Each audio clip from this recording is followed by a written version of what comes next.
नमस्कार। आज हम चल रहे हैं हरियाणा के हिसार जिले के सुरेवाला गांव। वहां हाल में बाढ़ ने काफी मुश्किल हालात पैदा कर दिए थे जी। हमारे पास एक YouTube वीडियो का ट्रांसक्रिप्ट है जिसमें गांव वालों, पंचायत और संत रामपाल जी महाराज के सेवादारों की बातचीत है।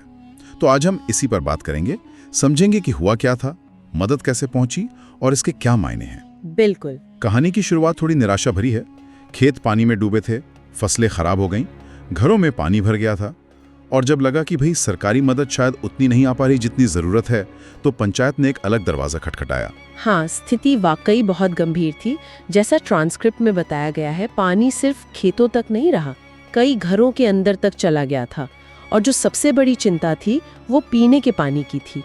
और पशुओं के लिए जो जोहड़ होते हैं गांव में, वो भी गंदे पानी से मिल गए, तो बीमारियों का खतरा बढ़ गया था। हाँ, पानी गंदा हो जाए तो बहुत दिक्कत होती है। जी, और ऊपर से पशुओं के चारे की भी किल्लत हो गई थी।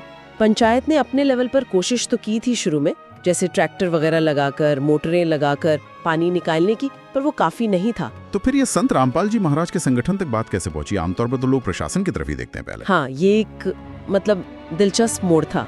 उन्हें कहीं से पता चला, शायद पास के गांव बिठमड़ा के सरपंच से सुना या फिर ट्रैक्टरों पर बैनर देखे होंगे कि संत रामपाल जी महाराज की एक अन्नपूर्णा मुहिम चल रही है जो बाढ़ पीड़ितों की मदद कर रही है। अच्छा। तो जैसे ये पता चला, सुरेवाला की पूरी पंचायत बिना देर किए बरवाला पहुंच गई। वहां संगठन के लोगों से मिले और बाकायदा एक लिखित अर्जी दी। उन्होंने बताया कि हमें मदद चाहिए। अच्छा, अर्जी दी, उसमें कुछ खास मांगा था या बस ये कहा कि मदद चाहिए? नहीं, मांगे बहुत साफ थी, बिल्कुल स्पेसिफिक।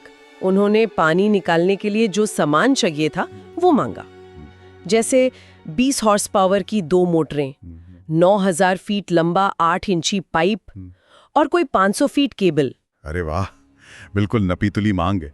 इससे पता चलता है कि उन्हें अपनी जरूरत का एकदम सही अंदाजा था। जी हाँ, उन्हें पता था कि प्रॉब्लम क्या है और उसका हल क्या है।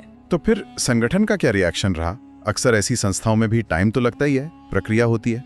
यहीं पर बात थोड़ी हैरान करने वाली है। ट्रांसक्रिप्ट के हिसाब से प्रतिक्रिया बहुत तेज थी।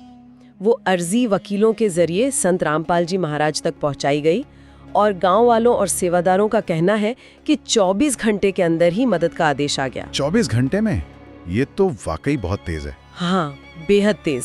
सेवादारों ने ये भी बताया कि बाढ़ राहत को इतनी अहमियत दी गई कि आश्रमों में जो दूसरे काम चल रहे थे, कंस्ट्रक्शन वगैरह, वो भी रोक दिए गए। अच्छा, मतलब पूरी प्राथमिकता इसी काम को दी गई। बिल्कुल। गांव आया और सबसे बड़ी बात, जो मांगा था ठीक वही सामान आया।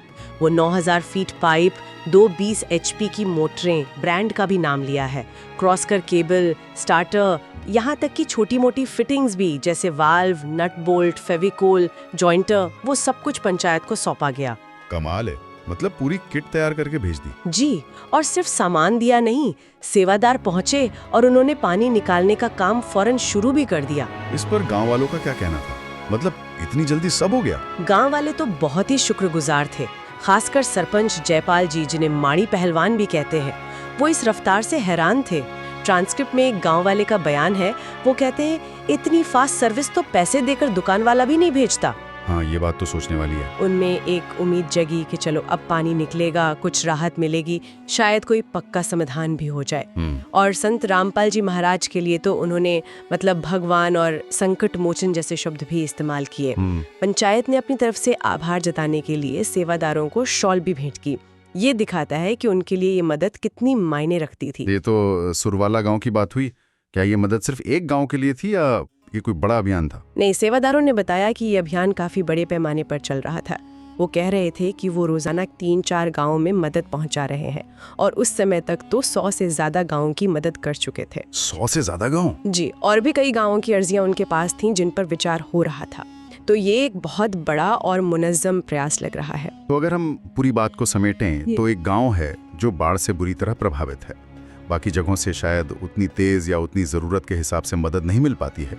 वो एक आध्यात्मिक संगठन से संपर्क करते हैं। बिल्कुल सही। और 24 घंटे के अंदर उनकी बताई हुई जरूरत का सारा सामान उन तक पहुंच जाता है और काम भी शुरू हो जाता है। बिल्कुल सही। और ये घटना हमें सोचने पर मजबूर करती है।